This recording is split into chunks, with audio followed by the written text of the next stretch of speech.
Minister, I welcome the bill that's put before us, and I note the comments, particularly of Deputy O'Brien and Deputy O'Callaghan, because much of the arguments which they've made about the housing crisis were comments which you had made yourself in opposition. You made them because we made a grave error in this country of not building more homes, of not providing more public housing on public land. And I also know that in the 120 odd days since you have taken your office, you would have preferred to have been bringing bills before us which dealt with issues like the affordable housing scheme or the cost rental model that would be brought forward, and other reforms in housing. But unfortunately, we are in a world where COVID-19 has dominated everything. And I do want to acknowledge that tonight's steps will bring protections to those people who face a notice to quit during this extended lockdown period.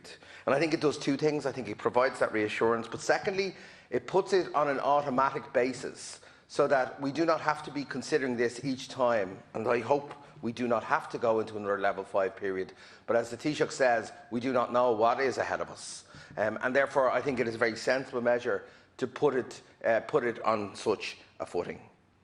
But of course, an emergency bill to restrict this activity will not solve the entire housing crisis. And of course, we might want to go further and solve all of the various elements of the dysfunctional housing market in one bill, but we know that that is not possible.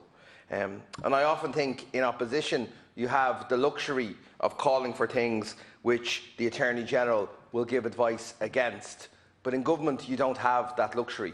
When the Attorney-General gives advice, we've seen that today, it is very difficult for governments to act against that because that is the legal advice which has been given. And so a ban on evictions, a total ban of evictions or a total rent ban has not been advised as being constitutional, and so government must act within that. Does that stop us building the 10,000 public homes that we're going to build next year? No. Does that stop us ensuring that local authorities have more power to build homes? No. But what it does do is restricts our ability to bring in some of the measures which the opposition have called for previously. It is important to say, and there's been much misinformation about this, if you are experiencing income difficulties as a result of COVID-19, you are protected until next year. It is really important for people listening in. And as I say, I acknowledge the cross-party support that's been given here tonight. I think it's important that we acknowledge that. I acknowledge that opposition parties in the government are working together, and I hope in the other measures, Minister, which I know you will bring forward in the rest of this year and in 2020, that we do work together to solve the housing crisis that this country faces.